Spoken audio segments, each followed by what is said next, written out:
2007 RASC Annual Dinner. Glad to see you all here, and it's a great crowd. We're going to have a great speaker tonight. So I'm going to get into some formalities. First of all, we are a Royal Astronomical Society, and for that reason we always have a toast to the Queen.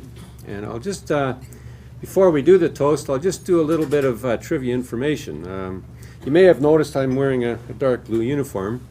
I did spend some time bobbing around the ocean chasing bad guys. There is a tradition with the royal toast. If you ever have the privilege to go to a mess dinner, a military mess dinner, during the toast to the Queen, sometimes you will see some people sitting down for this. Normally we stand for it. And the tradition is that the Navy has the privilege to be able to sit for the toast to the Queen. Now the reason for that, if you've ever toured the HMS Victory or the Constitution down in the States, you probably realize that the ceilings were very, very low, called the deckheads. And the story goes that one of my past relatives, King Charles II, well, I'm related to royalty. Yeah. With the retort to the toast that he gave, he stood up and he bonked his head on the deckhead. And from then on, as the tradition goes, that naval personnel are allowed to sit during the toast to the Queen. So if you ever see somebody in a mess dinner sitting during the royal toast, it's not a mark of dishonor. It's because we have earned the privilege. And on that note, Mr. McCullough, the loyal toast.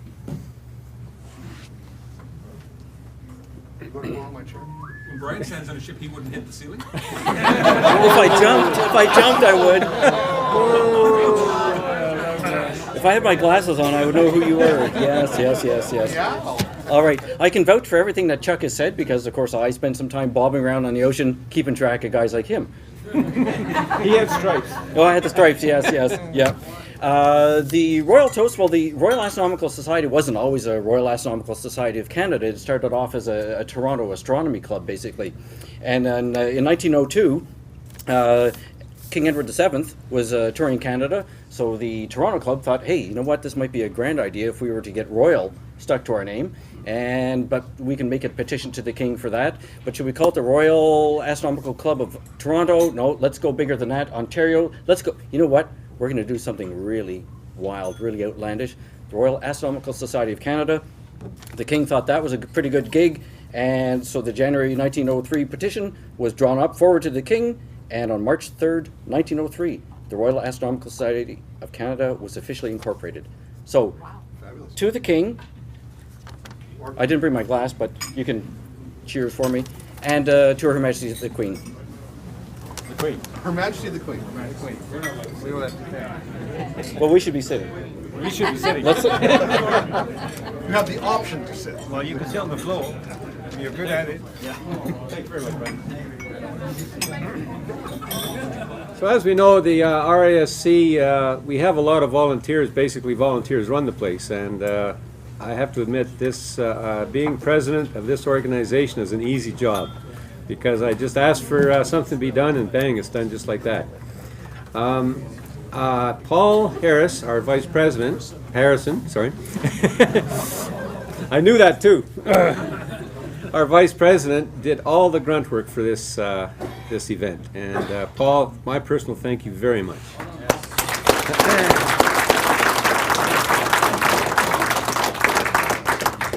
And Paul also did the grunt work to get our guest speaker here. Our guest speaker happened to be in Ottawa, and Paul hunted them down, and I will ask Paul at this time to introduce our guest speaker, Paul Harrison.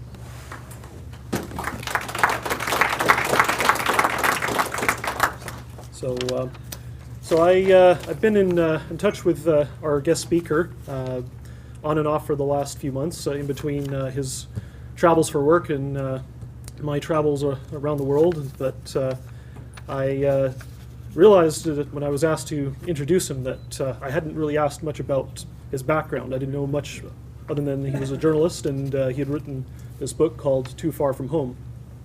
So his book, as many of you are aware, is about the astronauts who were in orbit at the time of the Columbia accident back in February 2003. And I'm sure most of us here remember where we were and what we were doing at the time of that tragedy. So I have a few notes about our guest speaker. He studied urban planning, but then decided that writing was his passion. He worked for the National Post as a sports writer and was named Canada's Outstanding Young Journalist. His experience there led him to write his first book called Falling Hard, A Rookie's Year in Boxing, which was shortlisted for the Trillium Book Award. He later joined Esquire magazine as a contributing editor and won the 2005 National Magazine Award for feature writing for the story that became the basis for Too Far From Home. Now, just thanks to chapters, I've got a small blurb about the book just to introduce things. So in February 2003, American astronauts Donald Petit and Kenneth Bowersox and Russian flight engineer Nikolai Budarin were on a routine 14-week mission maintaining the International Space Station. But then the space shuttle Columbia exploded far beneath them. With the launch program suspended indefinitely, these astronauts had suddenly lost their ride back to Earth. Too Far From Home chronicles the efforts of the beleaguered mission controls in Houston and Moscow, as they worked frantically against the clock, ultimately settling on a plan that felt, at best, like a long shot. Lashed to the side of the space station was a Russian-built Soyuz TMA-1 capsule, the rocket equivalent of a 1976 Gremlin. Their harrowing journey back to Earth is a powerful reminder that space travel remains an incredibly dangerous pursuit. Too Far From Home vividly captures the dangerous realities of space travel and offers a moving portrait of people who live in zero gravity. So without further ado, I'd like to introduce our guest, Chris Jones, as he takes us on a journey too far from home.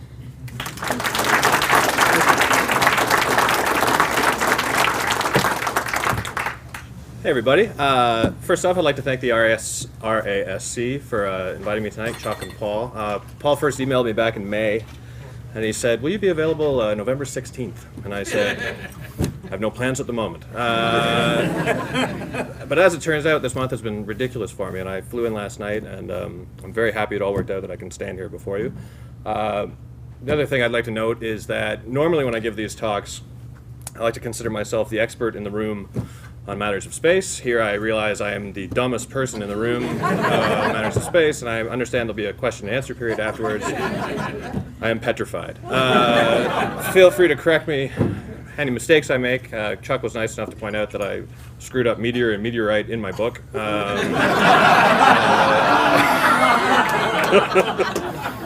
thoughtful. Yeah, very thoughtful. That's how I was introduced to the room today. It was just Chuck and I standing there, and I actually thought about leaving at that moment. I stand here at your mercy. I did a radio show in Chicago when I was doing the book tour, and my publisher said, "Oh, this is a great show. There's hundreds of thousands of listeners, which of course you want, but also scares the crap out of you." And luckily there was someone from the planetarium there joining me, and they opened up the phone lines, and the first question was, do you think we can use ion propulsion systems to get to the moons of Jupiter? And I said, yes.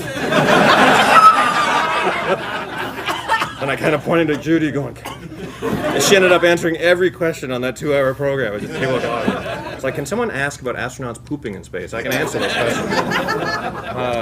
So during the question and answer, someone needs to ask me about pooping in space. Oh, sweet. Okay, so the story is essentially about the 3 astronauts who were in the space station, as Paul said, when Columbia was lost. 2 Americans, Ken Bowersox and Don Pettit, and a Russian named Nikolai Budarin.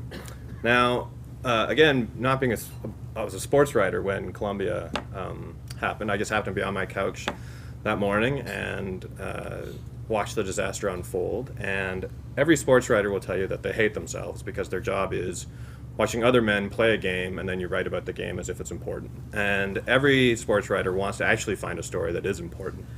And for whatever reason that morning, I immediately thought of people in the space station. And I didn't know who was up there. I had no idea their nationalities, their names, how many of them were up there. I just knew there was somebody up there. And they must have been having some kind of day. And I called my editor that afternoon, and I said, listen, we have to do a story on these guys. And he said, that's all well and good, but you understand that they're in space and very hard to talk to. And I said, you're probably right about that. And so we left it, and we thought, well, when they come home, maybe something will happen. And there was a little story in the Ottawa Citizen, like a 4-inch story that said, Ken Bowersox, Don Pettit, American, nearly died in the re-entry, very dramatic, blah, blah, blah. And that was it. I was like, nearly die. I'm intrigued. This story has become that much better. And so I said to my boss, now we must do this story. And he said, it's too good a story. Someone is going to do it before we can do it. Because to get something in Esquire magazine takes like 3 months. So he said, someone else will write it. So we left it alone. And no one wrote it. It was one of those stories that for whatever reason just fell through the cracks. And again, I went back to my boss and I said, can I do this story? And finally he said yes. And then I called NASA up. And I said, hey, NASA, can I do this story? And they said, isn't Esquire a porno magazine? And I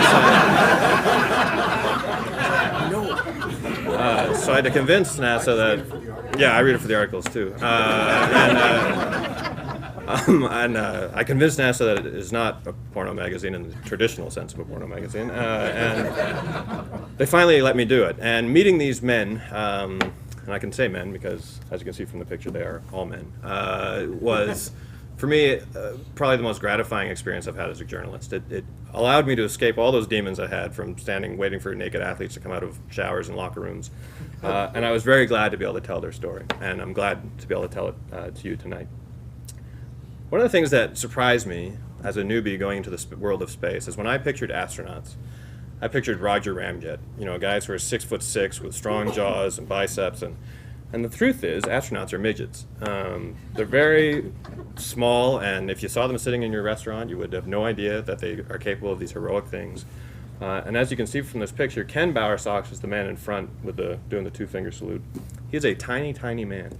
But he is, at this point, he had been in space 4 times previously, twice to repair the Hubble. Had been a Navy pilot, had done 300 carrier landings. I mean, this incredibly brave, stout man in this tiny, tiny form. And what also intrigued me about astronauts is I thought they would be very scientific, very straight-minded.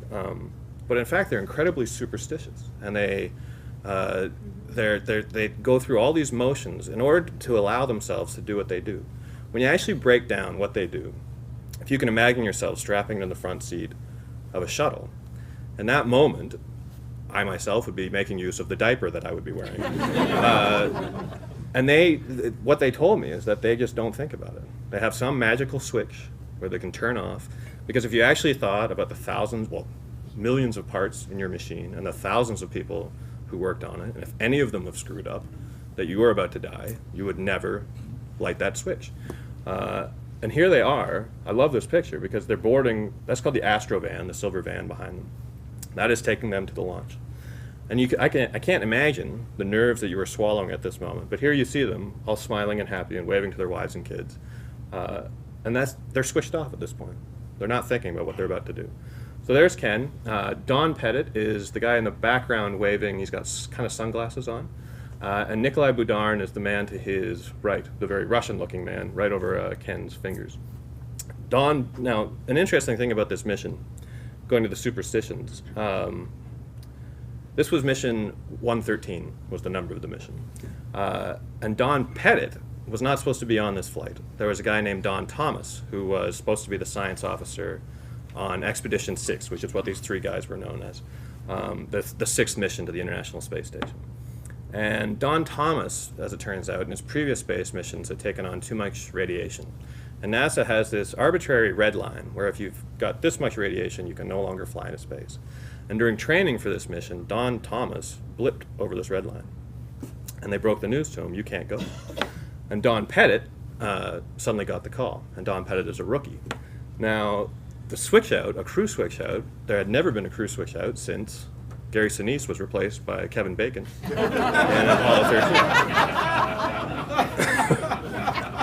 And of course, Apollo 13, STS-113, they're kind of going, oh, this is kind of freaky. Then the pilot for the mission got switched out. So 2 switch outs in this. Gus Loria threw his back out in his shower, replaced by Paul Lockhart. So they've had 2 switch outs.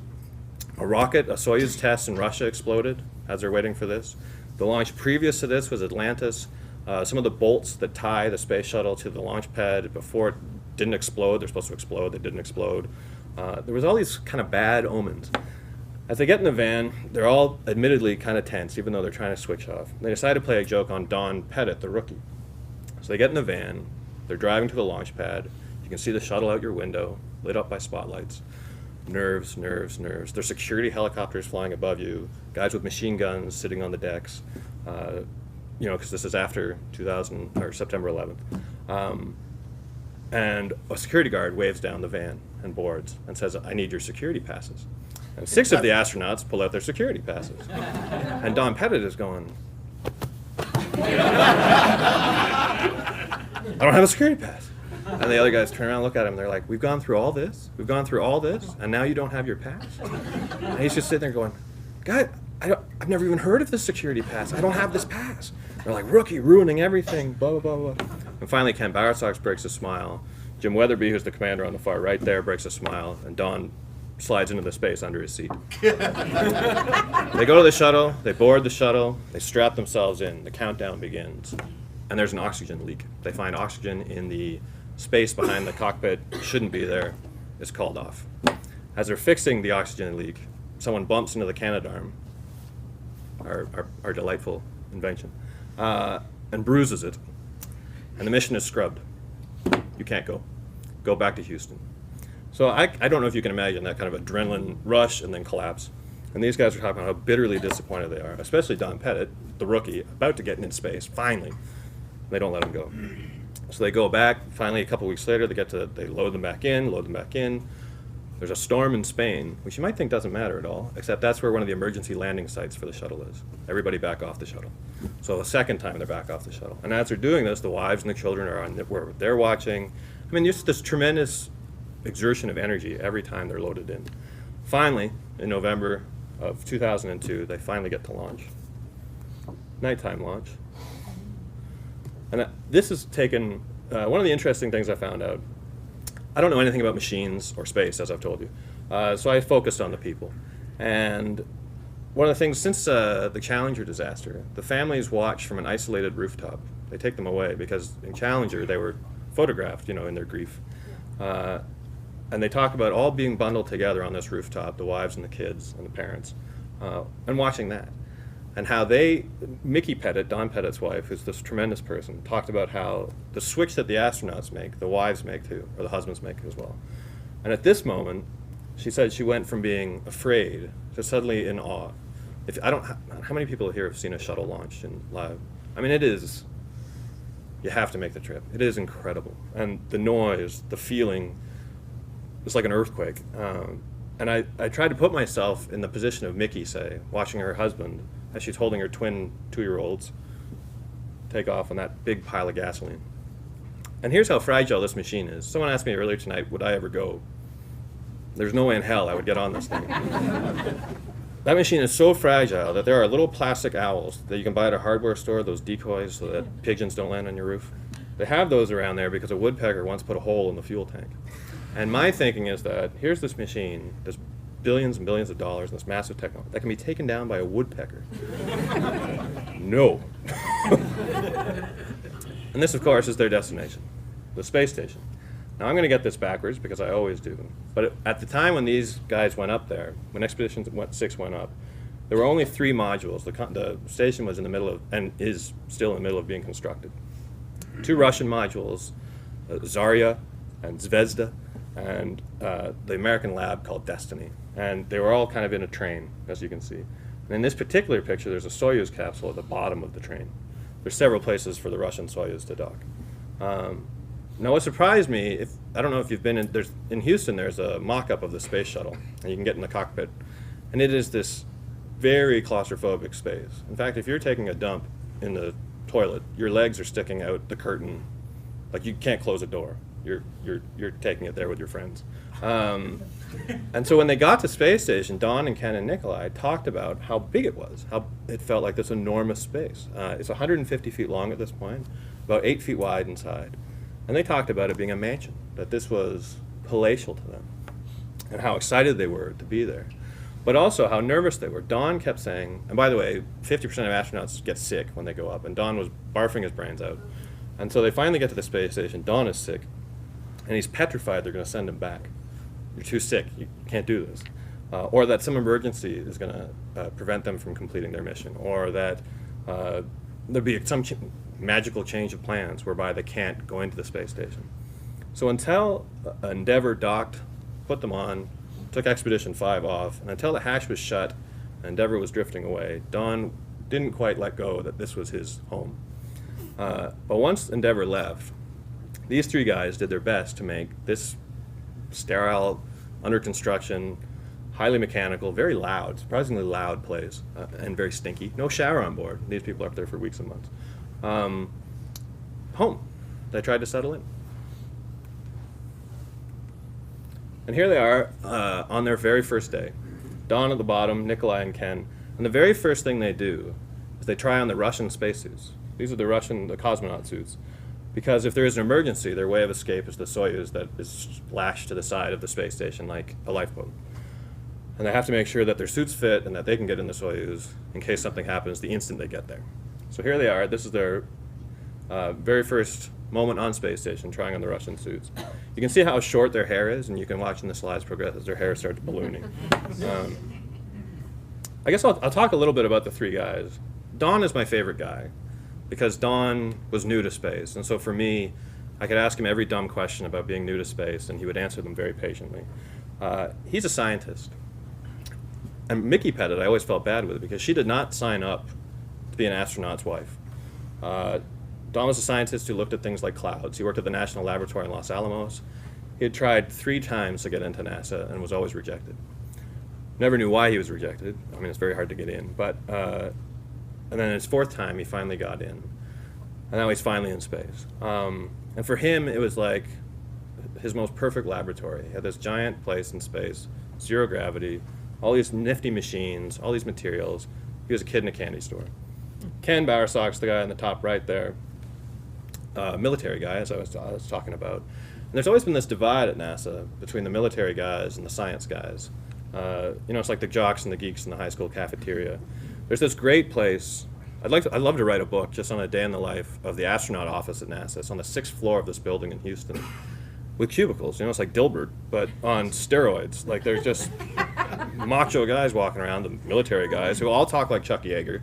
They can be from Chicago, but they talk with this crazy Southern accent. And then there's the science guys all off in their corners, looking at their little things, and they don't really communicate. And Ken and Don, the Americans don't do any kind of crew matching in terms of personality or will you guys get along. And because Don was a last-minute substitute, they didn't really know each other at all. But what bound them at the beginning was their deep desire to go to the International Space Station for an extended mission. Ken talked about shuttle missions being just enough of a taste to really addict you. And each time he went up, the 4 times, it got worse. It didn't get better. He always thought, well, if I'll go one more time, maybe this will cure me. And it never did. He wanted to go back. So he's also very excited to be here. Nikolai, the guy on the left, who I always called the crazy uncle from Russia, doesn't speak English. So he's in for a lonely time.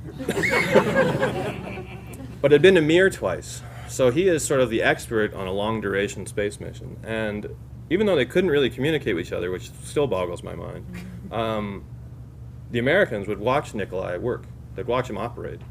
And they picked up so many things from him about how to live in space. For example, Nikolai would always take out his dinner dessert, and put water in it and stick it on the table and let it sit all day. And these guys wondered why he always did that. And finally he just showed that he did it to their food, and it tasted so much better. Something in the water brought out the flavor of the food. And these are the little tidbits that Nikolai sort of passed on to them as time went on.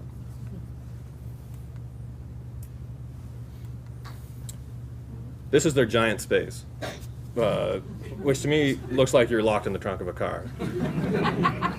Completely uncomfortable. This is Ken. One of the things I liked about Ken, very honest guy, that pair of blue shorts, he wore those blue shorts every day he was up there. And one of the great mysteries of space, what's at the bottom of a black hole, and how do you get clean laundry in space, which is very difficult, and no one had figured this out. Ken figured it out. He got Ziploc bags, and he squirted some water in, and got some soap, and he did this, and he rinsed, and he dried, and clean shorts. So he wore these shorts every day he was up there. And here's Don. One of the great things about Don is he's Mr. Fix-It. They've talked about the mission to Mars, and everyone in Houston is saying Don has to go on this mission because he can fix anything. This scares the people in Mission Control, who don't like people to touch anything up there. Don here is working illicitly on a microgravity box. This machine that was up for the previous mission, Expedition 5. They broke it within a day of being up there. And Don was sort of looking at this thing going, I can fix this. Mission Control is saying, Don, do not touch that. And Don is saying, no, I think I can do this. I think I can do this. No, Don, do not touch the machine. So Don turns off the radio and blocks the cameras. And this is Don working on the microgravity glove box, which in fact he fixed. Another one of the great stories about Don is when he was new at NASA. Again, if you can imagine how weird it is sitting in a classroom of astronauts, very smart, dedicated people, heavily experienced, and they're talking about rocket propellants. And Don, when he worked at the lab in Los Alamos, occasionally might take some piece of equipment from the lab and put it in his garage at home. And eventually his garage became a massive science lab. And he actually tapped into the electrical systems, first of Los Alamos and then of Houston, so he could use these machines. And occasionally, once in Los Alamos, there's a blackout because of Don Pettit and his garage. This is a secret. So anyway, Don was in his garage in Houston and decided for fun he would mix up some liquid oxygen, which is a rocket propellant. And he made a bowl of it. He had a bowl of liquid oxygen sitting in his garage. And the professor or the teacher in their class is talking about liquid oxygen. And Don raises his hand and says, oh, do you know what color liquid oxygen is? And the teacher says, no, like it's always in vials or canister. I mean, it's not something you just... And Don says, no, it's blue. I've got some in my garage. I made it. And everyone in the classroom kind of turns around. And Don is sort of, I just thought you'd want to know. And that secured Don's reputation at NASA. I mean, even at NASA, he is an exceptional person. Exceptional is such a nice word because it can mean anything, right? It's like interesting. Oh, that's interesting. And here's Nikolai. Very happy, not speaking English. And this is the most palatial part of the space station. This is Zvezda, which is one of the Russian modules. It's really the heart of it. And it's relatively clutter-free in this picture. They cleaned it up. But behind each of those panels, of course, is like incredible machinery, things that turn oxygen out of, I don't know, wine. They can do all sorts of crazy things. And Nikolai, this is Nikolai's home. This is what Nikolai does. He handles all of this stuff. What's interesting for me, one of the interesting things was, because it's under construction, the space station's under construction, there was no habitation module yet.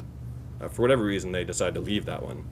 So there was no place to sleep, there's no shower, there's no real kitchen, there's a little kitchen in this module. So Nikolai and Ken were sleeping in these little sleeping booths, about the size of a phone booth, in this module, and Don bunked up in Destiny in the American lab, the sleeping bag on the wall. And Ken hated sleeping in this part of the space station because it's very loud. But he didn't want to cause a diplomatic incident by saying, I don't want to sleep in the Russian segment. So he slept there for about a month. And then there's a little thing called the node, which connects the American modules to the Russian modules. And it's quiet. It's got water, bottles of water, essentially water storage. And they used to make fun of it because some wacky interior designer at NASA decided to paint the inside of it coral. It's like a kind of pink. And the astronauts were like, yeah, make the pink module, blah, blah, blah. And they love it in there. And Ken ended up rolling up his sleeping bag, floating down to the node, strapping it against water, and that was where he slept for the rest of the mission. Mindfully said of Don Thomas and his radiation problems, because water absorbs radiation, and that was his reasoning, but I think it was because it was pink.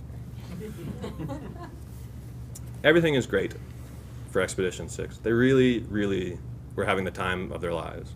It was a 14-week mission. For them, it went quickly. It went all too quickly. If you can imagine, an astronaut, works their whole life towards the time they're in space. It's the way archaeologists spend all that time in libraries for those rare moments when they're actually out in the field digging. They spend they dedicate everything to getting up there. And the other weird thing about them as they're spending time up there is they kind of drift away. As you might imagine, like Don and Ken especially started talking about, they communicated with the ground less and less. They sort of got into their own routines. They liked how their days unfolded the way they wanted them to. They're never caught in traffic. They're never asked to cut the grass. They're never interrupted by rain. They had this strange kind of perfect life until February 1st of 2003. Now, in the backs of their minds, they knew Columbia was returning to Earth that day. Columbia didn't dock with the space station. They were up in orbit together, but they never met. But Don especially had several classmates among the crew. And Don was very good friends with Willie McCool, who's the guy at front right. And Willie and Don were playing an ongoing chess match. Don, being Don, the crazy technical inventor whiz, had invented a chess set for space, which he has a patent for now, made mostly of Velcro. And they would email moves to each other, or talk radio moves to each other. And the last communication between Columbia and the space station was Willie saying E2 to E4. Don was in his little sleeping compartment. He makes the move. He thinks about his move. He drifts off to sleep. He wakes up the next day, Saturday, February 1st. Saturday's a very lazy day on the space station. You just kind of putter around. You do some maintenance. You might do a little science. And in the backs of their heads, they knew Columbia was returning. And the radio crackles. And it's someone from Houston saying, guys, we need you to stand by. And that's not unusual. That happens fairly frequently, that Houston will call up. So they're kind of floating around, and they're not really paying any attention. And then a guy named Jefferson Howell, who's the head of the Johnson Space Center, came on the line. And he said, guys, I've got some bad news. And because it was him delivering the news, they knew what his next words were, which were, we've lost the vehicle. Now, they're 250 miles away from Earth. And as I was talking about that drift away from the realities of Earth, they were in some ways buffered from the realities of Columbia. The space shuttle has these, and this will sound terrible, but they're ridiculous safety measures. There's something called the pole, for instance, where if the space shuttle becomes disabled as it's returning to Earth, traveling 17,000 miles an hour, this pole, like a fireman's pole, will come out the side, and these guys are supposed to ride this pole to get past the wing so they can parachute to safety. That will never happen in a million years, but this pole exists. Don and Ken start thinking, maybe the pole worked. Maybe our friends are coming down to Earth under parachutes. Maybe they're safe. Maybe they're in the hills of Texas somewhere having a campfire. They just couldn't get their heads around the fact that these guys might be gone. And it wasn't until Mickey Pettit, Don's wife, NASA came to her door, and she'd seen the pictures, right? She saw the pictures that we all saw of Columbia breaking up, the astronaut's helmet on the grass, the reports of finding remains, or there was a golf course where a piece of the engine block tore a new water hazard into the 6th fairway. Golfers started complimenting the superintendent on the water hazard, and he's going, I don't know what you mean. Mickey saw all this. Don couldn't see all this. Mickey asked to talk to Don and called him up and said, Don, you've lost your friends. And he was saying, no, we're confident that something worked, the safety procedures worked. And Mickey, not to be mean, she just needed Don to get to where she was. She said, no, Don, you have to understand, they're gone. They're gone. The shuttle is gone. And it wasn't until that moment that they actually realized the gravity of the situation and that these 7 people were lost. Don went back to his sleeping cabin, and the first thing he sees is the unfinished chess game with Willie McCool. And he rolls up the chessboard, and it was the first time he had cried in space. And for me, when Don, this took months and months of interviews before Don admitted to crying in space. So, this is not something that astronauts do. And for me, it's such a purely natural thing to do. I mean, you're alone and you've lost your friends. And he said it wasn't until that moment he realized that with your tears, they won't fall down your cheeks because there's no gravity. So he had these pools of water around his eyes that would knock away, and then his tears would be floating around him in this sleeping compartment. And as he was describing this moment to me, that's when I realized how powerful this story was. The idea of these tears floating around this guy in space. And for me, that's become Columbia. Whenever I think of Columbia, I think of Don and his tears in space. Like the flakes in a snow globe is how he described it. It was incredible, really. And this story, again, was just passed over. It was one of those stories that just disappeared. Iraq was happening. Elizabeth Smart, a pretty blonde girl, disappears in Utah, and that takes up the front pages. SARS was happening. And this story just got lost.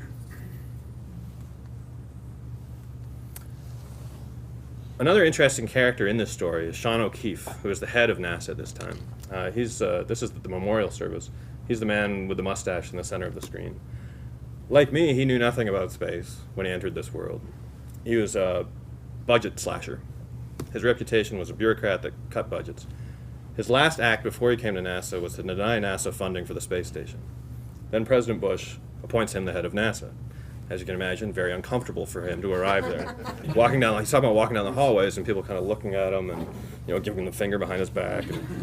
And it wasn't until Columbia that he kind of found his footing, because he didn't know anything about space. All he knew about was money. He didn't know anything about machines, but he knew people. And in his years, in his other jobs, he had always been good with people. And the interesting thing about him, even though he's a bureaucrat, he's from Louisiana, he's an Irish guy from Louisiana, swears like you wouldn't believe for a bureaucrat. And he was the first, and this amazed me too, the first NASA official, administrator, to talk to the guys in the space station while they're in space. He called them from his kitchen on Christmas, and he becomes sort of the central character. He is in some ways he's like the civilian view of all this world, because he didn't know it. He was feeling his way as I was feeling my way through it too.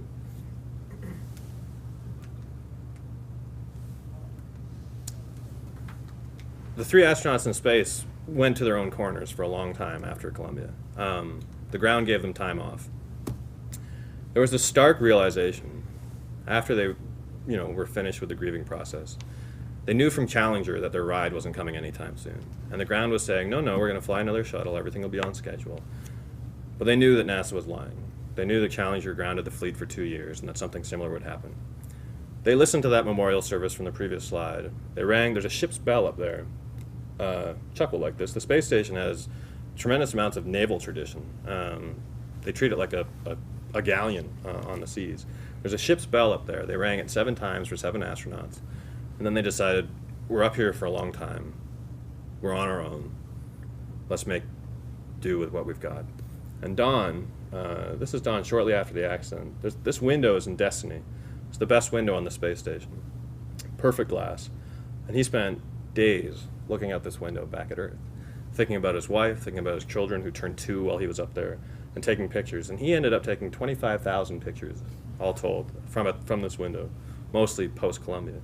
Because the other thing that happened was space missions are highly regimented. They're timed almost to the minute. Well, all of a sudden, these guys have a lot of extra time.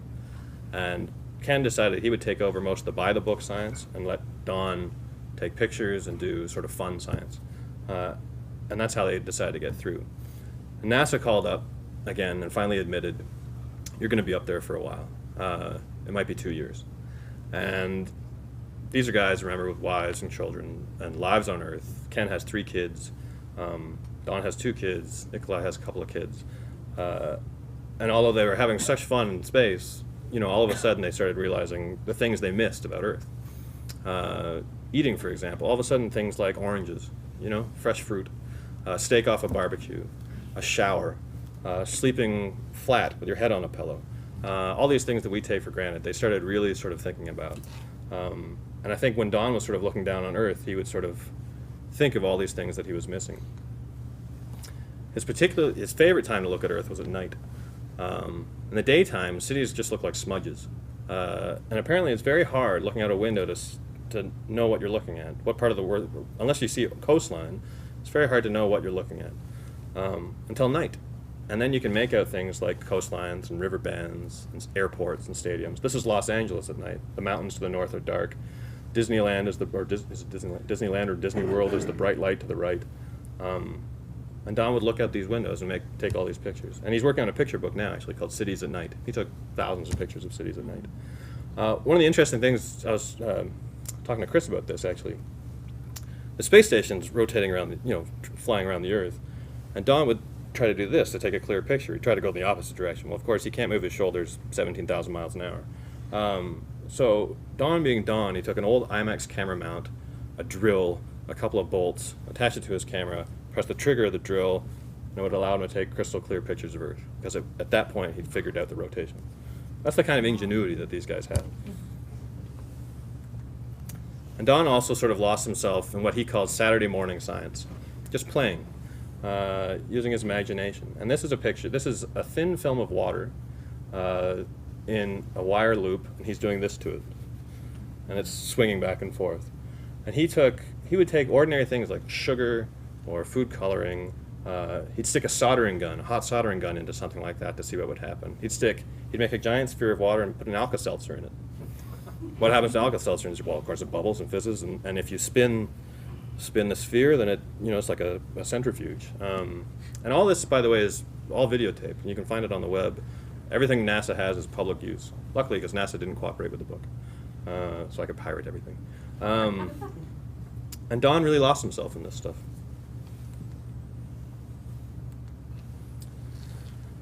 The other moment they lost themselves was when they got a call from NASA saying, "Oh, by the way, space station is falling apart." So, just to make life interesting, because they're bored at this point. And talking about the shuttle with the woodpeckers, the space station, there's billions and billions of dollars. There's radiators outside of it to vent heat from the solar panels. And over the joints are these things they call booties, just little thermal protectors. There's a 400-degree swing in temperature in the sun and the shade, and these things keep the radiators from exploding. Well, they started coming off. They just, for whatever reason, the booties failed. They get the call, you've got to go outside and fix the booties.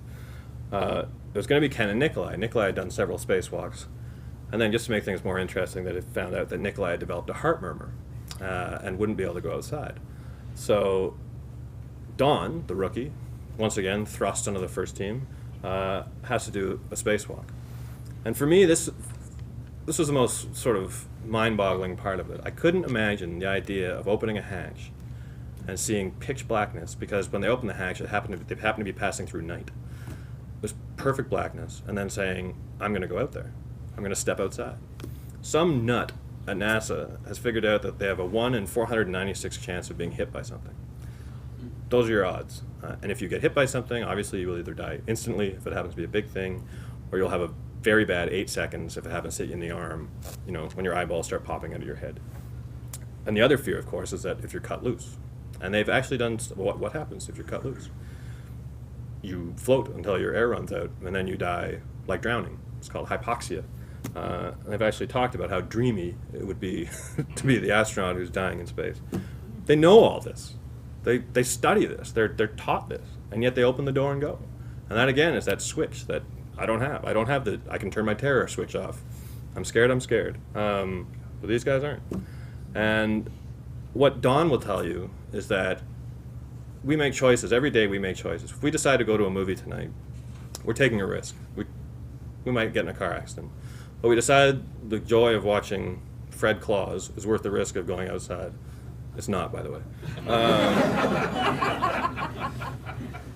He's just taking that to a different scale, right? He's saying this risk is worth the rewards I'm getting. And one of the moments he described is when they went outside at night. 16 dawns and dusks a day they'll fly through, every 45 minutes, day, night, day, night, day, night. And when it's night, it's really night. And when they were outside to fix the booties, it became night, and NASA said, just hunker down for 45 minutes. So Don crawls to the front of the space station, again, 17,000 miles an hour, crawls to the front of the space station, hunkers down, turns off the lights, turns off the light on his helmet, and just looks at the stars. And I was talking to someone before, I'm not sure what the polite term would be. For some of you, I imagine, that would be the equivalent of a very happy moment. I'm trying to think of what the word is. I know what the word is. And Don was talking about riding the front of this space station and looking up at starlight that is red and yellow and green. And I went, red? Don, you're on crack. Starlight's white. And it's not in space. It's red and yellow and green. I was like, that's incredible. Stars don't twinkle. The planets are brighter. Everything is brighter. And he talked about this 45-minute ride on the front of the space station. And he said, that is my reward. That is why I do this. That is why I'm up here. And that's why I sacrifice everything I've sacrificed. And then, in that moment, I kind of understood it. I wouldn't go up there, but I understood it. They fixed the booties with copper wire, believe it or not. Wrap copper wire around the booties. And that is what is holding the space station together as we speak. The Russians, by the way, are magical at this stuff. Because of Mir. Mir suffered 1,500 mechanical failures. Fires, all sorts of garbage went up there. And the Russians are great at fixing stuff on the fly. It petrifies the Americans. Because the Americans like to study, right? The Americans want to analyze. The Russians are like, no, fix. If you go to Russia's mission control soup in Moscow, there are cats roaming the aisle because there are mice, thus cats. To Russians, this makes perfect sense, right? Problem fixed. It's like the probably apocryphal story about the pen and the pencil, right? The zero gravity pen. Russians brought pencils, going, "What the hell are you doing with the pen?" And that's how they're working now. And the copper wire, Nikolai is inside, going, "Copper wire, booty wire, tie." And Ken's going, "What are you talking about?" Ken, copper wire tie, good. This is Don falling out of the hatch. Ken, brave astronaut Ken, said this was the one moment where he went, gulp. He said he looked down between his feet, and he saw his feet, and he saw the Earth, and he saw 250 miles between, and he went, holy shit. And then he switched that off and went to work. The other funny thing that they did while they were out there is during a previous installation, this light was stuck in his lab. Everything's battened down when it gets shipped up to space, and they couldn't figure it out. So suddenly emboldened by the copper wires, Don scoots over to a tool bag. There's a tool bag outside the space station. Opens it up, and there's, for me, this describes the two space programs to a T. There's the American hammer, which is a little, like a watchmaker's hammer. And there's the Russian hammer, which is an 8-pound sledge with a saw in the back. So Don takes this sledge, and he scoots on over to this light, and he says to the ground, "I'm going to hit this light with my sledge." And the ground says, "Don, do not do that." Don says, "No, I shall do this." And the ground says, "If you do that, wait a long time before you hit it again." So Don wails on this thing. And of course I'm going, "Well, that must have made a massive clang." And he's like, "I'm in space, you dumbass, there's no sound."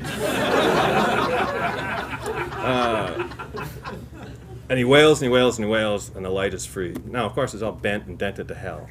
But Don Pettit loves this. And he thinks that in 10 years, astronauts are going to be outside, they're going to look at that light and go, "Crap, we have been hit by a bunch of shit." And it'll be Don's little hammer. And Don taking pictures. This is shortly before his ride at the front of the machine. So, yeah, he's sitting on the front of the hall. It's like that Titanic scene, that terrible scene, "I'm the king of the world," times 1,000,000, without James Cameron messing it up.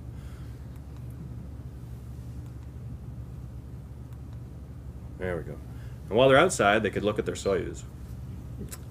Foreshadowing. This is the Russian way of traveling to space. And as we talked about hammers and so on, the Soyuz is the biggest piece of crap you've ever seen in your life, to look at it. There's one, you can go inside one at Houston, and it is like crawling into a little bucket. It is 3 seats, the controls are here, everything is plastic and Cyrillic. You have to put your knees to your chest to make room for yourself. Don is 5'8", and he's as tall as you can be inside of the Soyuz. There are American astronauts, there's one guy who's 6 foot, and he's called too tall. He's too tall, he can't go. Too tall, cannot go into space with the Soyuz. But this is what the Russians have used for, well, when the Americans were going to the moon, the Russians were flying this thing. My Soyuz tail, the way I explain to lay people what kind of machine the Soyuz is, underneath the seat in a Soyuz is a double-barreled sawed-off shotgun. And I love when NASA talks about there's no weapons in space. And I don't know if you remember when a certain astronaut went a little kooky and put on a diaper and drove to Florida to kill someone's wife or something. And they talked about, well, if that happened in space, it wouldn't be a problem. She couldn't do anything. There's a gun in this thing. And Ken, being military Ken, when he first got there, he found the gun and found the bullets and decided that if Don or Nikolai went cuckoo, he was going to use the gun. I swear to God. So there's a double-barrel sawed-off shotgun under the seat in a Soyuz, and that is because in the 60s, one landed off course. The guys opened the hatch, and there were wolves, and they were attacked by wolves. And they decided ever since then, every cosmonaut and now astronaut needs to pack a little something under the seat. That is the Soyuz. By the way, the Russians get very pissed off when the Americans talk about how crappy the Soyuz is, especially after Columbia, because the Russians say, you've lost 14 astronauts in 2 accidents. The Soyuz has had accidents. The very first Soyuz crew died, all 3 of them, or Salyut crew, the first crew to come back from the space station, Russian space station. But it doesn't have nearly the catastrophe total of the shuttle. They get a call. These guys get a call. The problem with the Soyuz is it lasts 6 months in space. Once it's been up there 6 months, it starts falling apart. And that Soyuz had been up there 5.5 months. And NASA is sitting down on the ground going, we're not going to get the shuttles back up flying anytime soon. Food and water was becoming a concern. Nikolai's heart murmur, adding to the drama. We got to bring these guys home. They get their best math geeks on the case. Can we send a crew up? Yes, we can send a crew up. There can only be 2 of them, and they must be very light eaters. And that's what they decided to do. They're going to replace Expedition 6 with Expedition 7, fly them up on the Russian system, bring these guys home on the Soyuz. Again, they put on their Russian suits. Some lovely, those guys in the background, Russian heroes of space. I'm sure you guys would know their names. I do not. They all look like Santa to me. And Expedition 7 arrived safely. The Soyuz launched. Ed Lu, front left. Yuri Malenchenko, front right. They rocket them up to space. Everyone from America goes to Moscow to watch this happen. Sean O'Keefe, the mustachioed head of NASA, very relieved when Expedition 7 arrives. Expedition 6, they switch places.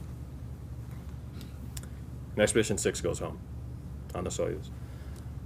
They were excited. They were disappointed to leave, but they were excited. Ken especially was excited to be flying a new ship. He'd flown the shuttle. He'd flown as a test pilot several naval ships. Suddenly he's the first American to return home on a foreign vessel, along with Don. And the first Americans to return home on a capsule since 1975. The Americans, understandably, fairly nervous about this. What made them even more nervous is this particular Soyuz, the TMA-1, is the first of a new model. The Americans begged the Russians to update the computer system so it didn't look like a Commodore PET. And they fixed them up, but in true Russian tradition, they never flight tested it. They sent it up and thought, it'll work. The 3 guys were loaded in. And this will also explain Don. Very small in there, they could take home 3 things. When they went up, there were big duffel bags of stuff they could take up. Coming home, 3 things, no more, no less. Don had used chopsticks up there all the time. He'd squeeze out his drinks so a sphere of tea would be in the air, and he'd pinch them and eat them. He'd eat honey with his chopsticks. He used these chopsticks for everything. He has to take these chopsticks back with him.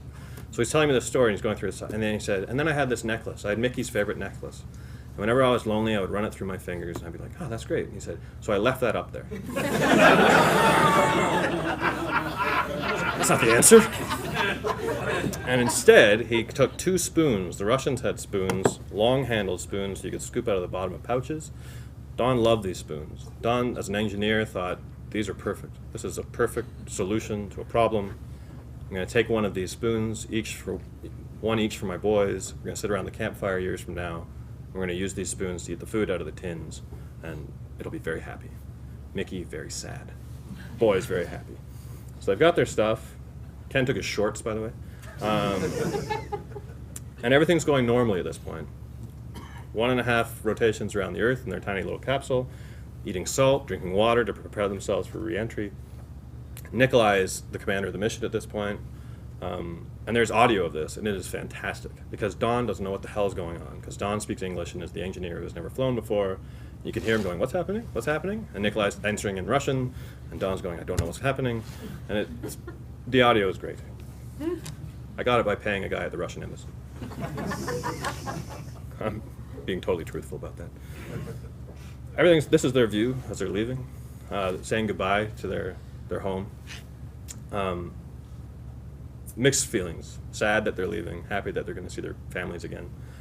But again, that switch, turn it off, we're going home now. 1.5 times around the Earth. The great thing about the Soyuz, as a metaphor, is that it's completely automated. It's controlled not by the ground and not by the guys inside. It's controlled by the machine. Totalitarianism at its best. And as they're sort of watching the displays, everything seems fine. And these little rockets fire to slow it down enough so that it enters the Earth's atmosphere.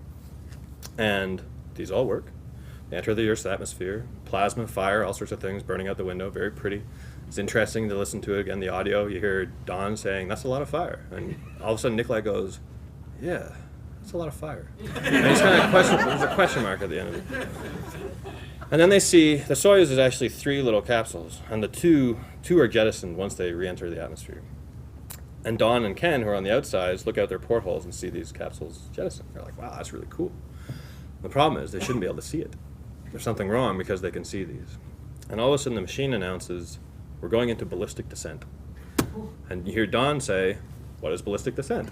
And Ken, in his typical American military, "Don, we're in for a fairly aggressive re-entry," is how he said it. That's exactly what he said. In other words, this is going to hurt like a mother. So,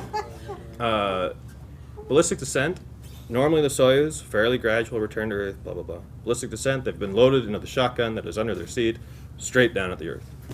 And that is because one of those rockets fired a quarter second too late. That was enough to mess up their attitude. See the capsules jettison, they're screwed.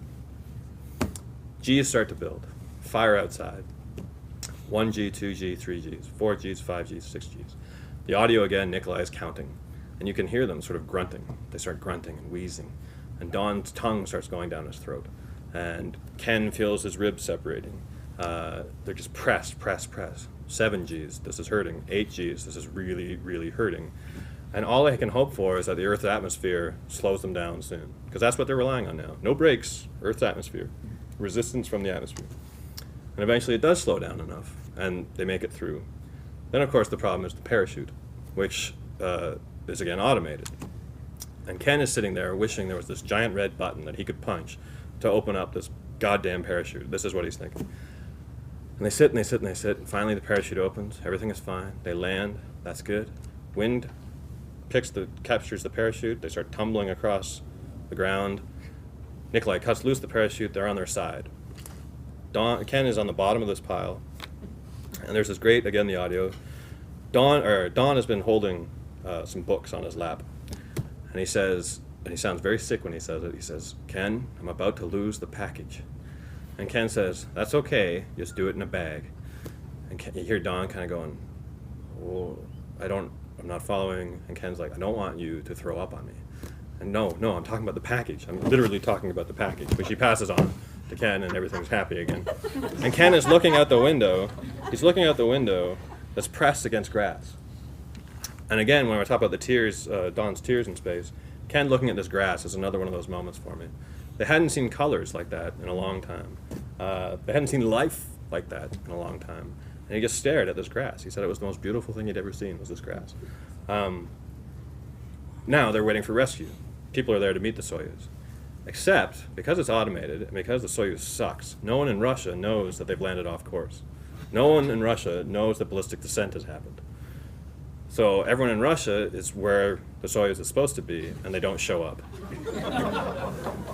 And they start looking at the sky, looking for a parachute. They're going, where? And back at Mission Control, where the wives and the children and Sean O'Keefe is sitting, the radio goes dead. There's a crackle, and it's dead. 16 minutes before they landed. 16 minutes was when Columbia disappeared. 16 minutes before Columbia that's when they disappeared. That's when their radios went dead. All of a sudden, the radios are dead again. Sean O'Keefe decides that NASA will be closed. Sean O'Keefe actually went through the process of back-to-back fatal accidents. NASA's done. Finally, the guy's back. Oh, and by the way, when it turned on the side, the radio antenna drove into the Earth, and that's why no one knew where they were through that way. Finally, they find another beacon. They fire it up. A jet happens to hear it. 5.5 hours they were missing, and then they finally hear the beacon. Jet sees them. They wave up. And for me, the end of the story is when the helicopters come over the horizon. And I said to Ken and Don, I said, wow, that must have been quite a moment when you hear the helicopters. You finally know it's over. And they said they were both devastated by that moment, that it was noisy. All of a sudden it's very loud. All of a sudden they're about to see people. Handshakes feel like crushes. Hugs feel like crushes. They're going to miss being alone. They're going to miss not being rained on. And instead of thinking of all the things they missed about Earth, they started thinking about all the things they missed from here. And immediately, as they're lying there and the helicopters are coming, they set their minds on how they're going to get back. They start thinking about how to return. And that's the pull that space has on these guys. It's incredible to me that they go even once. Ken has been up 5 times. He's now retired. He'll never go back. Nikolai, retired. Will never go back. Don is going back in September. Mickey, not very happy. Don, ecstatic. And that's how I mean, for me, that says it all. That home, as a writer, you know, it's like a cheap metaphor, but home changes for these guys. No longer is it Earth. No longer is it gravity and ceilings and coffee out of cups. It becomes this place. And I will never go there. I'll take questions as long as the first one is about pooping and peeing in space.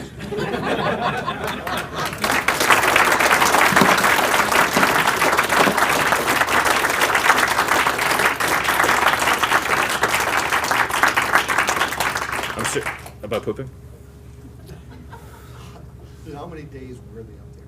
160 days, a little under 6 months, and the mission was originally 14 weeks. So as it turns out, it was extended, but not dramatically. The record is something like 369 days. One of the interesting things I discovered was a guy named Sergei Krikalev, a Russian cosmonaut, who was the Forrest Gump of cosmonauts. He shows up everywhere. The first time a Russian flew in a space shuttle, Sergei Krikalev. On Mir, when the coup happened, Sergei got stranded up in Mir, and he's watching Russia explode. He was the last. There's a documentary I think called "The Last Soviet," and he left the Soviet Union. He came down to Russia.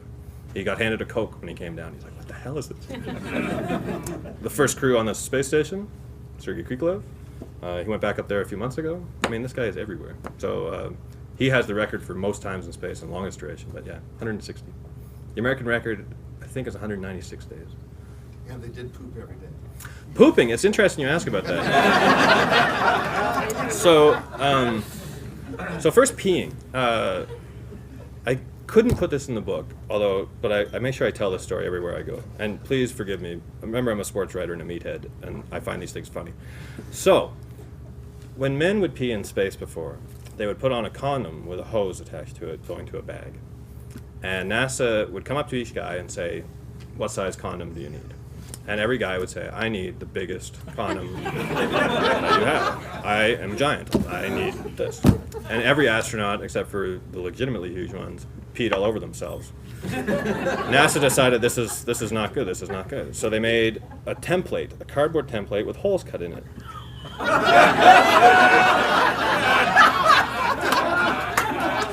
And every guy had to take the template in the bathroom and kind of go. But of course, every guy said, "I am huge. I am the big circle. I am this circle." And everyone peed all over themselves. So NASA takes the template and they change the labels, because the original template was labeled small, medium, large, blah, blah, blah. Who's going to come out? What astronaut? I need the small. No one's going to do that. So they rename it. Small becomes large. The next one becomes huge. The next, massive, Zeus, like Godzilla at the end. Everyone's Godzilla. Everyone pees all over themselves. So they finally decide this is not working. And they develop a vacuum, a hose. Switch the hose. You kind of sidle up to the hose and you pee into the hose. And Don says every rookie does this. You get a little absent-minded and you become too intimate with the hose. And you finally end up with that giant penis that you wanted. A different color than it was when you went up. So Don said that the first lesson they're taught as rookies: don't dock the dick. Yeah.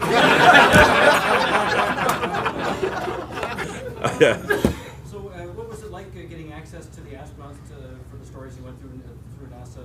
Well, NASA is. Speak to the lady with the British accent there? Or? I did actually. Is there only one lady with a British accent at NASA? Are we speaking? Okay. Crazy British lady at NASA, that's what I called it. NASA was good and bad. For the magazine article, after I convinced them that Esquire wasn't a porno mag, they let me in. However, being Canadian, they didn't let me all the way in. There were many places I couldn't go. And I was saying at dinner, actually, one of the greatest days of my life was sitting at the security booth at the front of the Johnson Space Center. I was there for about 4 hours doing all the bureaucratic nonsense that they make you do. There's a steady stream of what I lovably call the tinfoil hat set coming in saying, "I own NASA. Give me NASA," or "You have planted something in my teeth. I need it removed," or "I saw a spacecraft in my living room." And there was, honestly, probably 20 people came into this place in the 4 hours I was there, and there's a very nice lady behind the counter going, "Oh, that's very interesting. You have the deed of NASA. You've written it out on your bus ride from Kansas City. That's great." And meanwhile, she's hitting this button underneath the counter, and out of nowhere, these giant men would appear and drag these people off, and I don't know whatever happened to them. So that's NASA in a nutshell. So they were cooperative with the magazine article. Unfortunately, when I went to do the book, a book called Dragonfly about Mir came out. And that guy was actually given an office in NASA. Like, he was let in, way in. And then he bit them on the ass and wrote a really nasty book. And they decided they didn't want anything to do with books. And so NASA said, you cannot have access to anything. Now, fortunately, all the film and audio and photographs are public record. So I had all those, and fortunately Don and Ken disobeyed NASA and talked to me. The one place I never got access to is Russia. NASA called Russia. I asked for a journalist visa. I never got it. So I never got to Russia. But so NASA was good and bad. Good at the start, very, very bad at the end. And I think they're terrible at marketing. You know, they really need some work on, because this is a story of heroism. It's the kind of story that might actually get people interested in space and space travel again. And they didn't want to cooperate. They didn't trust me enough, you know, to let me go for it. Even though I'd written a story already that they all loved. It was a very strange experience for me, and hugely frustrating. And it wasn't, I'd written 40,000 words of the book, and I got a call from NASA at 11:30 at night saying, we're not going to help you. And I really thought at the bottom it dropped out of it. And 40,000 words is a lot, and I was very sad. But then Don called about 5 minutes later saying, I will help you. So it all worked out. Yeah. Any idea if Russians carry up vodka with them? Yeah, I talked to someone, Eric, where's Eric? Yeah, beforehand. So on Mir, they had vodka, and they also smoked cigarettes, which I found interesting. And that is because Mir came to smell very much like Dirty Bum, because there was antifreeze leaks, and a t-shirt lasted you 2 weeks, and no shower. And so they started smoking, not, I think, for the nicotine rush, but for a change of whiff, essentially. Now, the Americans are like, you can't smoke at the space station, and you can't drink in the space station. And again, I didn't put this in the book because Don asked me not to, but Don, being Don, magical inventor type, Don's garage, in addition to a science lab, is also an incredible brewery. Kegs and kegs and kettles and delicious. So Don made hooch in space. There was a point on one of the hatches where it was ice cold. I don't know how you make liquor, but the cold was good. And he made hooch, and they drank the hooch, and they did not die, and they enjoyed the hooch. So they have no real booze up there, but they make it. Yeah. I was given your book as a present by my lovely wife, and Are you going to break up with her now? No, I love her even more. Ah. But, Good answer. I thoroughly enjoyed it. Thanks. And There's a bud coming, by the way. Yeah, no, it was a really refreshing way that you told the story. It was very different from the other many books I've read on similar subjects. Does it taste like more? Sorry? Are you going to do another one? Are there any other stories to tell? I think there are many stories to tell. I'm about to do a story on Steve Fawcett, who I found it very interesting that in this day and age someone can disappear. I'm hoping to do a sequel when Dawn goes back up, and hopefully doesn't have quite the same drama. I have become a space guy, which is strange for me because I was not at all. But now I actually pay attention, and as I'm sure most of you feel, I now wish other people paid attention. I feel like I have to be on this campaign. Like this is incredible. Every time a shuttle takes off, it's a miracle. And unfortunately, space seems to have become very routine for a lot of people. That it's almost boring. I think that's partly because NASA sucks at marketing. I think it's partly because the experiments they do seem really arcane, like looking at fruit flies or protein production or crystal growth, and you're like, what the hell does that have to do with anything? But if you really get into the stories, again, and particularly about the people, like you get into the family drama. Here's a little story I forgot to tell. The homes, you know the story. If you actually did read the book, the wives or husbands get video conference units in their living rooms, and once a week they're allowed to talk to their partner in space, and they're told this is a private channel. This is their conversation. So Dawn is up on the space station, and Mickey is down in the living room, and it's 7 in the morning, and she's got her cup of coffee and her bathrobe on, and the kids are asleep. And Dawn says, you know, Mickey, I'm kind of lonely up here. And Mickey, they start talking kind of naughty, and all of a sudden Mickey goes and gives Dawn a little show. And 30 seconds later, there's a knock at her door, and there's a car parked on her lawn, and a kid going, ma'am, don't do that again.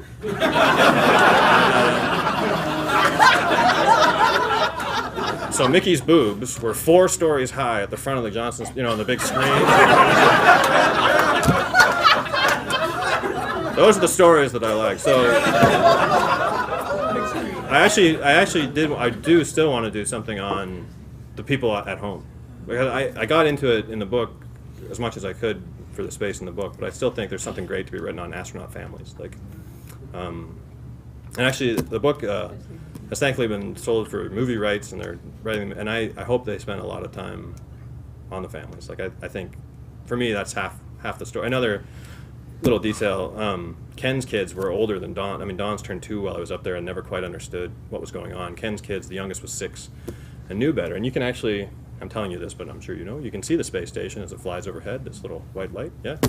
And they would track it on their computer, and they would time it, and they would run outside, and if the timing was right, they would see this white light come over the trees, and there's Daddy, right, in this light, and Luke, the 6-year-old, would take off running after it, thinking that he could cover enough of the curve of the Earth to catch a little more of Dad.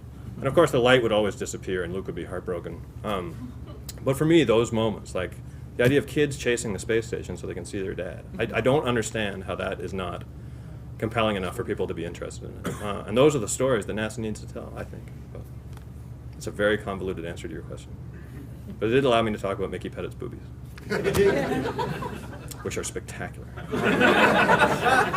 How long did it take you to write the book or the story? The story was quick. The story I wrote on the plane ride home from Houston. Like 8,000 words just barfed out of me. When you're a writer, you get moments, I call them cha-ching moments, like when you're talking to a guy and a little cash register goes off in your head. And Don would say about his tears, or Ken talking about his kids running on the street, and I would be like cha-ching, cha-ching, and there were so many cha-chings, and it just came out. The book probably took me 2 years, I would say, mostly because there were so many stops and starts. With NASA going, yes, no, yes, no, yes, no, no, and then disaster. And it's very painful writing a book. It seems so easy, and you play all these mathematical games. The story is 8,000 words. I just have to do that 12 times, and I've got a book. It's not like that. Many sleepless nights and lots of work, and I can't read it. I was telling someone earlier, I've never looked at this because I know there are mistakes. Like Chuck helpfully pointed out to me earlier tonight, and I don't want to see them. So I've yet to open this thing really. So yeah, I'd never write a book. It sucks. I'm working on another one, by the way. But, on golf, I know that. How is the marketing of this book different because you're a Canadian? That's a good question. You know what is interesting is the difference in marketing between the States and Canada. Canada, you do things like quirks and quarks, and they ask all sorts of neat questions. And in the States, they ask about pooping. It's like a very different. And in space, it's like, not that you ever would, but there's like, you can't question the American program. No, you would question. You can't question the heroism, for sure. But you can't question anything that the States does. If you try to explain that the Russians are better at this, and they are, people get very upset. Whereas in Canada, you can talk about that stuff. So in the States, I was always a little more careful about how I talked about it. Now I sort of don't care as much, but during the book tour, it was interesting. And of course, this will sound terrible, but you go to a place like New York to talk about your book, and you get a wide mixture of people in your audience, from very smart people to the same guys who were complaining to NASA about the noises in their mouths. And so some of the questions were just hysterical. In Canada, usually the market, like the audience, was smarter. Can I say that? Like just smarter. And the cover was a big problem. I hate the cover of the book. The Americans made this cover, and I can't stand it. It's got a stupid write-up on the front, and they tried to make it like I don't know. I just hate this cover. And What would you like to see? There was a mock-up. There was a mock-up that showed. Well, here, I'll talk about the book was originally called Home, and the publisher was like, "That's not exciting enough." So I was like, "Far from home?" And he was like, "Too far from home?" I'm too far from home. And the cover was originally this fantastic picture of a spacewalking astronaut who was using the jetpack, so had no cords attached to him. And so it was the Earth at the top, I think it's black, and this tiny little astronaut upside down, floating in space. And for me, that cover was just awesome. I just loved it. I loved it. Instead, they made this like Photoshop, making the space station way farther from Earth than it actually is. Halfway to the moon. You know, you've got this like vaguely cathedral looking. I think they tried to get like a basilica kind of thing going. Is that supposed to be the sun back there? You know, Over illuminating the Earth? yeah, I think that's probably with the effect, and the stars like, you know, way too close. It's like, yeah, it caused me much stress. The paperback cover is much better. They're going to the astronaut. And the Canadians wanted to change the cover. The Canadian publisher was like, this cover sucks. And I was like, I know it sucks, but they never had time to do it. So, Was there any Here? editing done to what you did, or is everything you wanted to say in there? well, I wanted to talk about the condoms, but I couldn't talk about that. No, pretty much everything I wanted to do is in there. I like the poetic, romantic stuff more than anything, and the publisher kept wanting more of the Soyuz disaster or drama. So you always fight that battle, but I'm, from what I remember of the book, I like it. Again, I'm not going to read it, but the publisher here is House of Anansi, which is a. Isn't that kind of censorship? You're not letting you do what you want in your book? It is kind of censorship. We can talk about how hard it is to get stuff written. If you really want to talk about media and everything like that, like it's tough. How hard it was to get this story written in the first place. To me, that boggles my mind. Like, this was always a natural story, and it, not to sound whatever, but it won Story of the Year, and yet it took me 9 months to get it in the magazine. How did the astronauts react to it? How did Ken and Don react to it? They liked it. Ken was a little nervous about some of the emotional stuff. He likes that image of an astronaut being sort of stone-faced, and whereas I like those moments that humanize them. I like the tears, and I like when they're scared. There's a moment from a previous mission when there's a bunch of rookies in the cockpit of the space shuttle, and they're all yammering away. And this veteran, Story Musgrave, had been up 4 times before, was totally silent. And one of the kids goes, Story, you know, why so quiet? And he says, because I'm scared to death. And the cockpit just goes quiet. And all of a sudden, all these rookies are like, now I'm scared to death. I like those moments. Do you know what I mean? I like that. So I think Ken was a little nervous about that stuff. Don is a freak at NASA, so he didn't care. Like he is a freak. He accepts being a freak. So they were fine with it. They both liked it though, and the book they liked too. I wanted to do right by them, because when NASA stopped cooperating, if Ken and Don hadn't sort of come around the back door and helped me out, there was no book. So I wanted them to like it, and Mickey too. Mickey is this fantastic. She's awesome. Just an awesome person. And so I'm happy that they liked it. Is there going to be a Russian translation of the book? They are talking about it, although the Russian, this is where the censorship comes in. They want to cut out all the stuff that makes the Russian sound kind of goofy.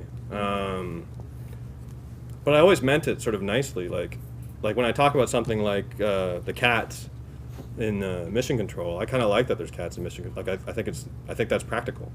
I think they read it like I'm making fun.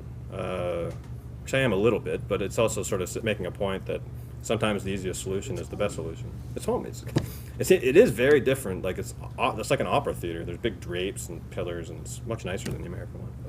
But, we're in the middle of a debate about Russia. Plus, they didn't let me in the bloody country, so I'm not sure they should have my book. Yeah. Where is your book most popular? In terms of sales? Yeah. Um, That'll do. It's done strangely well in Japan. The Japanese are nuts for space. Big in Japan. Big in Japan. I know it's the cliche. I am like those terrible bands that are only big in Japan. Yeah, it did really well in Japan, and it's done well in Houston. And there's a strange, nice little spike in Ottawa. All my friends. It's done well. I mean, everybody hopes that their book is the next like Into Thin Air or The Perfect Storm, and it wasn't quite that, but it did well enough that the boxing book that I wrote, I sold 900 copies, and this has sold more. So I'm happy about that. Way more. Not hard. The boxing book is terrible, by the way. Chuck. Yeah. Actually, no questions for you. I noticed on the pictures of Don, he's always got the earplugs in. Is it because it's so noisy up there? Yeah, it's constant chattering and beeps and whizzes and sleeping apparently quite tough. They're chronically fatigued. Partly because they're they're sleeping on a wall. They do have these things like they have a strap to strap their head to a pillow if they want. But then you're sleeping with a strap on your head. They wear masks for the light. You know, the sun, your clock gets screwed up, right? Because the sun constantly going up and down. They don't sleep well. Even during the day, he wore the plugs. He just couldn't concentrate. There's just too much noise. And the radio. Ken talked about how there's too much contact. He said the myth is that everyone goes and says, "Oh, you must be so lonely." And he's like, "No, I wanted people to shut the hell up." Like, the radio's constantly going. The internet beeps, emails. He's like, "Just leave us the hell alone." Which was weird to me. But Ken is also weird. Do they sleep in shifts, or do they? No, they all sleep together. Or not together, but you know what I mean. Actually, someone asked me about Nookie in space. Maybe this is not the right time to talk about it. Doesn't involve Apparently, gunpowder. it does involve. There are cannons involved. Apparently there has been Nookie in space. Perhaps not the space station. Although there were rumors of dalliances on Expedition 5. Peggy Whitson was up there with 2 lonely cosmonauts. There's this hilarious. For me, it's hilarious. Don being Don. When Don was in college, he had a giant picture of a sperm on the door of his office. And his professor said, "Where'd you get that picture?" And he's like, "I took it." And the professor's like, "Where'd you get the sperm?" And Don says, Where do you think I got the sperm?" So this is how Don talks, right? So because of the way I think, you know, you're up there for 6 months. I was like, did you ever have any quiet moments? Did you light yourself a candle and pour yourself a glass of wine and go back to your sleeping cabin and have a moment? And there's a place over the Indian Ocean, a 20-minute gap where there is no contact. The space station is not in touch with Earth. It disappears. And Don called that me time. So the Indian Ocean holds a special place for Don. As with pooping, though, it's zero gravity. You got to be careful. I share too much. Space stays in space. What happens in space stays in space. Until they tell me about it, and then I tell everybody about it. So I'm like, you wouldn't believe what they do up there. But you know, that makes sense. Like, NASA's petrified of this stuff getting out, right? In case because they're tax funded, right? And so in case they lose their money. But for me, I mean, it's like, well, of course you cried. Of course you had me time. Like, what the hell? You are people. So. But only Don would talk about it. Ken would not talk about that. Of course, he was in the Navy, right, Chuck? What can I say? You'll know Chuck is wearing a medal. Don't ask him what it's for. We don't know. I know. Good. Thank you very much for having me. I really appreciate it.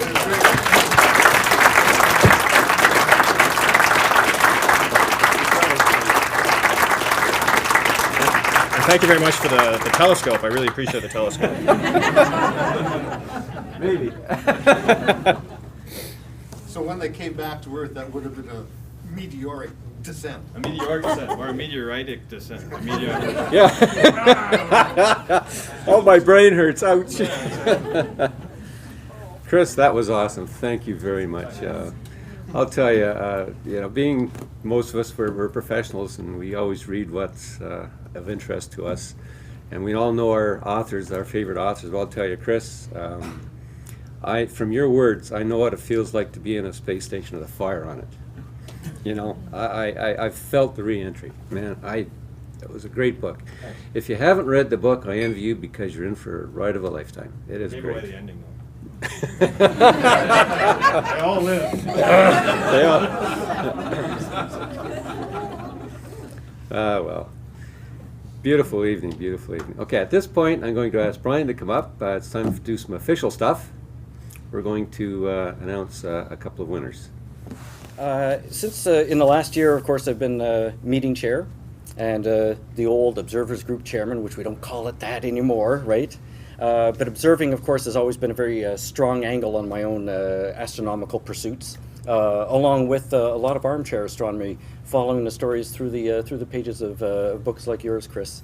The thing that's really struck me over the past year is the number of people that have been coming forward with observations for our observation segment of the meeting. Fantastic. I've got people sending in sketches. Well, I don't think this is very good, but I think fantastic. People are observing, they're recording, they're sharing their information. Of course, as the meeting chair, it's to me the greatest honor of that position is to be able to award the Observer of the Year award. And this year, there were a lot of good candidates for the Observer of the Year award. I mean, we had some really excellent observations that were presented at the meetings, or I know that people were working on in their own programs. The person that I've selected for this year's award is somebody who I've known for many years. Somebody who's I've never seen a mind kind of putting pieces together like this. I sometimes have trouble connecting the little Lego bits, but he tends to, every time he observes something, he takes the little piece, locks it into place. Takes the next piece, it gets locked into place. But he just doesn't leave it there, he shares it with the rest of us. And I've never really experienced seeing things about space in quite the same way after hearing Glenn talk about them the way he does. And I've got an entirely new understanding about different things that we're looking at in space. Glenn, when I was setting up as meeting chair, I contacted Glenn to ask him would he set me up with a deep sky observing challenge, which Gary Sussex and Paul Commission have been very ably carrying on in the past few months. Glenn got me up started with that. There were a lot of little bits like that I wanted the observing angle on, and Glenn came forward with that. Apart from doing his own observations, I've never known him to keep any kind of record, any kind of sketchbook or anything. And then the meeting last week there, he had done a sketch at my observatory of Comet Holmes, and I can vouch it was a good sketch. I remember seeing it. That was the view through the eyepiece then. The other thing is Glenn's been sharing his information through publications in Sky News, sharing with us at our meetings. He's done 4 major presentations. Remember the eyepiece calculator? Yeah, we all determined how to figure out an eyepiece suite, and just generally for the information that he's brought to us and opened up a new window, I would say, in our own observations. And for me, it makes me want to do a bit better that way. So now, not to leave you in suspense any longer, Glenn, if you would.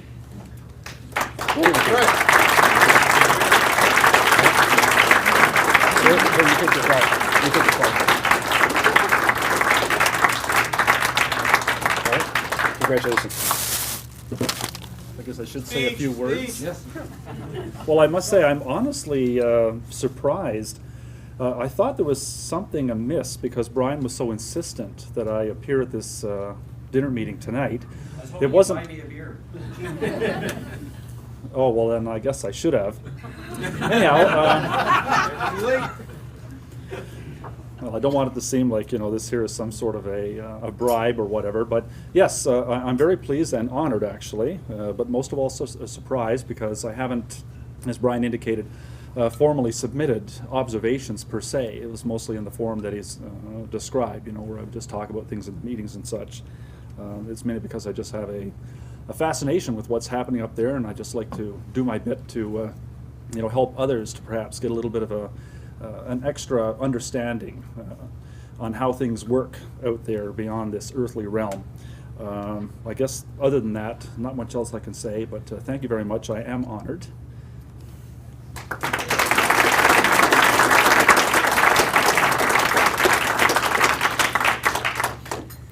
I'd like Paul Weffers-Betink to come forward now to announce our Author of the Year for Astronauts. Astronauts is our newsletter. Chris, we have a monthly newsletter as well, and Paul's our editor. What do you pay by the word? No, you pay me.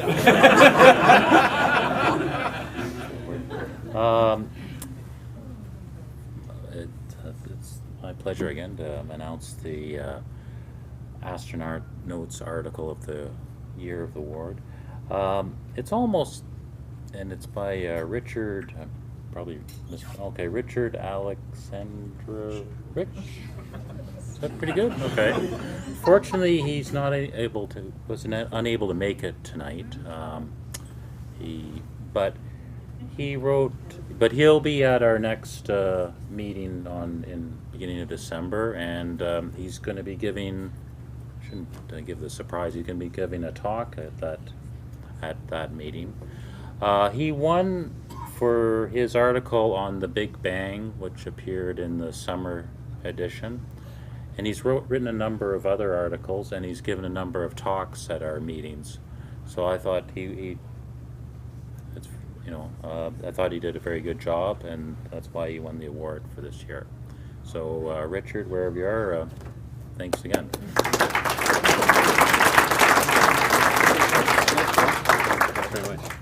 Could I just, I'm sorry, I was just reminded quite rightly that the Observer of the Year Award is known as the Paul Commission Observer of the Year Award. So I just want to make sure that it's on the plaque, and I just want to make sure it gets known by its proper title. Thank you very much. Thank you. And thank you, Paul, for your years of service here. I'll tell you, it's awesome. Okay, let's see if Chris won the telescope.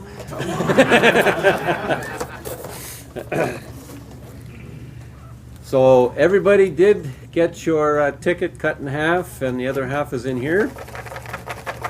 And it's shaken up quite well. I won't be on the floor. No.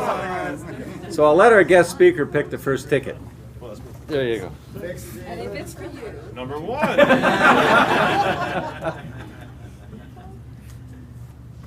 Number 46. What did they win? Well, The telescope? it's a choice. You come up and pick your choice. Whatever one you want. Dude, I take the telescope. So take your time, come on. And Take the offer home. How cheap do you think I am?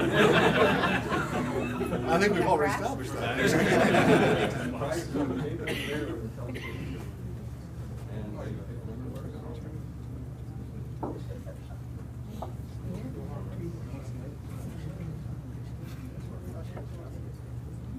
067. Yes. It's mine. Whoa, cat fight, come on.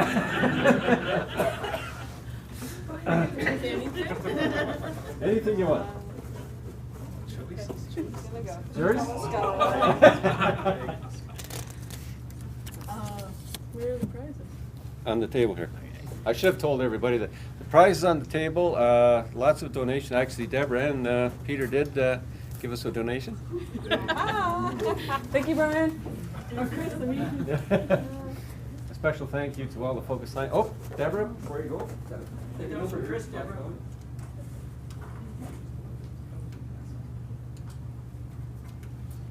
045. Hey.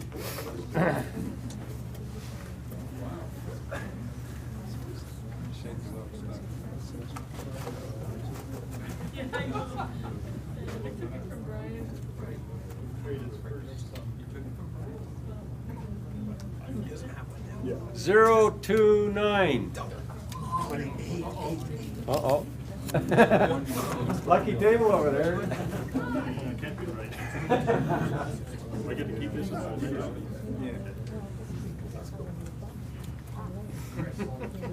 There's a nice video there.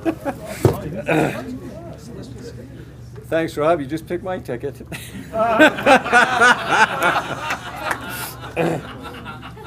I'm going to grab a coffee cup. So I have to pick a ticket. 003 was the number. No, I didn't take anybody else. Was that yours? No, it was mine. I'm pretty sure. I'm pretty sure. 062. Oh.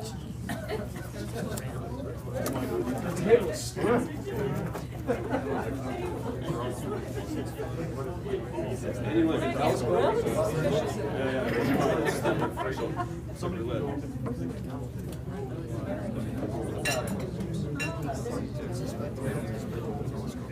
Telescope still there. 017. They went home. I think I'll take the telescope. You got the telescope? Yeah, we're gonna take the telescope. Rock and roll. The telescope was donated by a member, was it Jim DeWolf? Jim DeWolf, and he donated it last month for us. Thank you very much, Jim. I'll take that, and you can pick this. The next one. Very much. 063.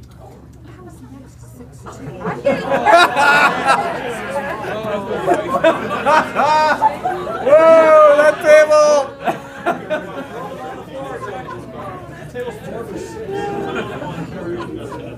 That's the way it goes. You guys better buy a lottery ticket today, I'll say. Yeah. 014. Oh, fantastic. The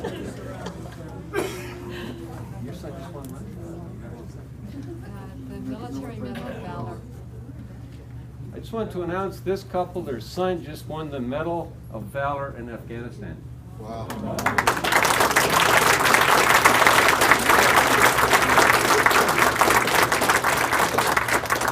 Fantastic. Bravo. Bravo for sure. 025. Whoa! Mathematics rocks, right? Okay, I'll make sure I don't get that table.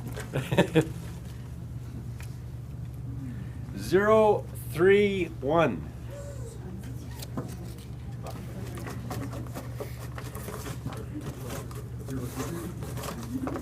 So we got a few left. Fisher Scientific. And I'll let you Focus Scientific, sorry. Focus.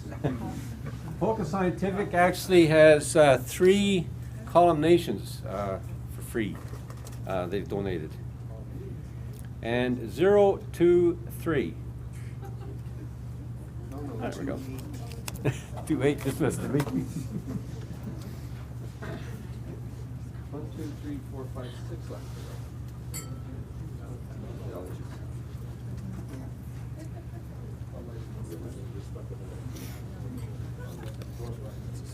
070. Ah, double winner tonight. Well, one winner, I'd like to think the other was earned. Oh, touche, touche. Okay, read it off. Pick me something nice, Glenn. Zero. Job? No, I can do that. 004. Excellent. Thanks, Paul. Footing looks nice. Yes.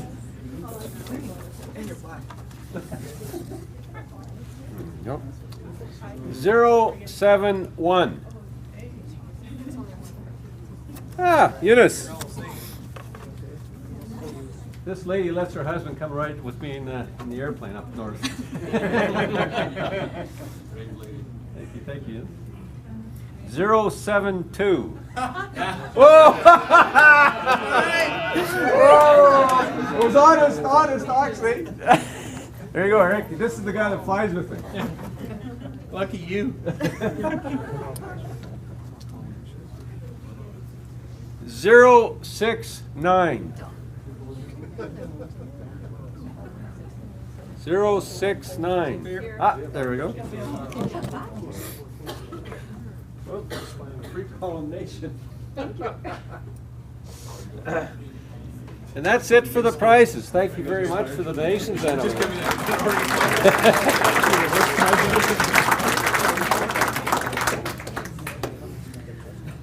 Well, that concludes this evening. I'll tell you, I had a great time. My first time as president doing this, and I hope everybody else did. Thank you for our guests, Eric. Hi, camera.